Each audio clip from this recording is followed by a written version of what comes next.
Thokozani bogogo, Thokozani bomkhulu. This is Mkhulu Lwazi. Welcome to my YouTube channel, and if you're new here or you have not subscribed, please do subscribe to my channel. If you like the video, please give it a thumbs up. Today I wish to be talking about the spiritual journey. Do you sometimes feel like you are spiritually gifted, yet you haven't gone to Twasa and you are confused? You don't know what to do. You don't know how to go about improving your relationship with your ancestors. You're having signs, you're having dreams which are all leading towards you being gifted, being spiritually gifted, but you don't know what to do because your ancestors, number one, have not shown you where to go, and you're a little bit confused whether you have to go for initiation or you shouldn't go for initiation. Well, many a times, the reason why you wouldn't have an inclination or your ancestors wouldn't show you where to go is because they could be initiating you themselves.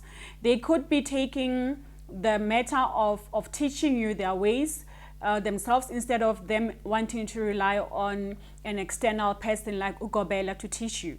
And that is where things becomes a little bit more intense and a little bit more difficult and confusing. This is what we call a person who's classified as a hermit, because you are gifted, you are a magician, yet you don't have a set school or a set impande where your ancestors take you for initiation. And you get to, the confusing thing about this is that you get to second guess yourself a lot. You get to believe that you are not good enough. You start believing that because you haven't gone for initiation, then your gifts are not that much important.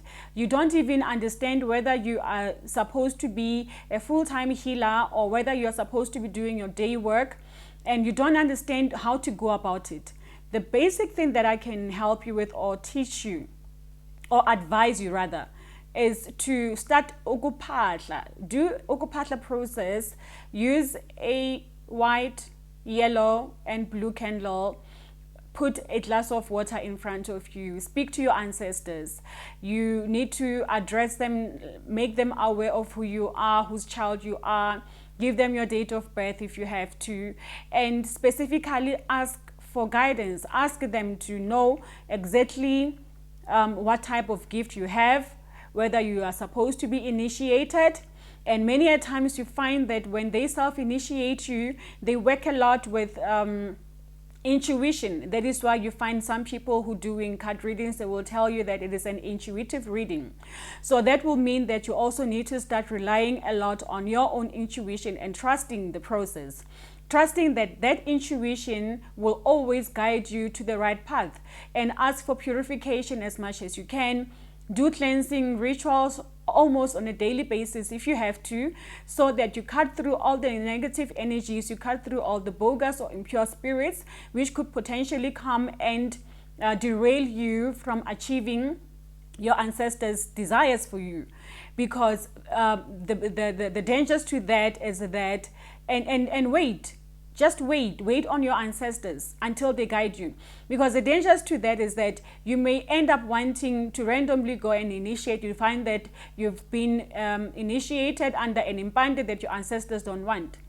Fast forward, you find that before you even go to Intwaso or before you complete your initiation process, your ancestors tell you they don't want you there. That is simply because you have gone to an impande that they don't recommend, and maybe because they are initiating you themselves. Many of the people who get to be self-initiated by their ancestors have the gifts of Inzunza, or their ancestors have a pact with Inzunza in Kanyamba.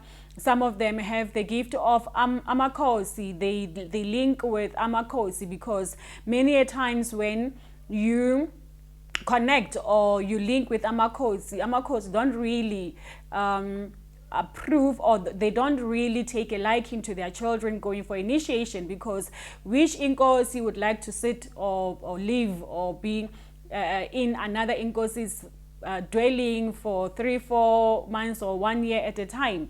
They end up being irritable, and they end up acting out of normal and out of like anger, or they get frustrated, and you find that eventually the gobela says, this initiate uyadelela, this initiate akezwa, this initiate uyangitshela ukuthi mina kumele ngenzeni kunokuthi mina ngimtshele.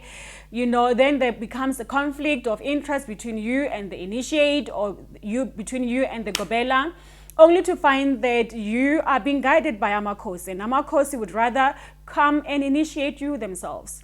So if you feel confused, wait on your ancestors. Phahla, wait for the answer. You don't get an answer, do regular cleansings. Make sure that there is no blockage that you may have. Use herbs that could help you to clear any obstacles that may stand in your way between you and understanding, or you and hearing your ancestors properly, or getting their guidance properly.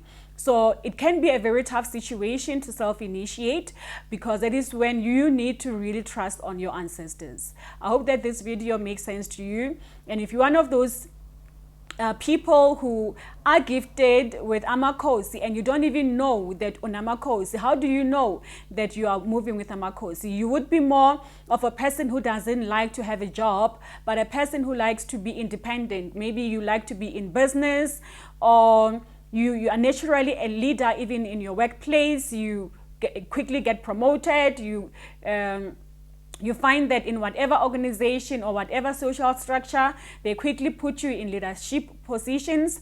And generally, you don't like to be told what to do. You like to self-initiate things. You are a trendsetter. You are a person who is self-motivated. People look up to you. People come to you for help, and you find that when you're having issues, you hardly have anybody that you can go to for assistance, and people rely on you a lot. It shows that you are a natural born leader. That is one of the attributes that tells you that you have a connection with amakhosi, and also a connection with Inzunza, because there is some of the attributes that Inzunza has. Thokozani. I hope that you like the video. If you do like it, please give it thumbs up, like it, and remember to subscribe to my YouTube channel. Thank you.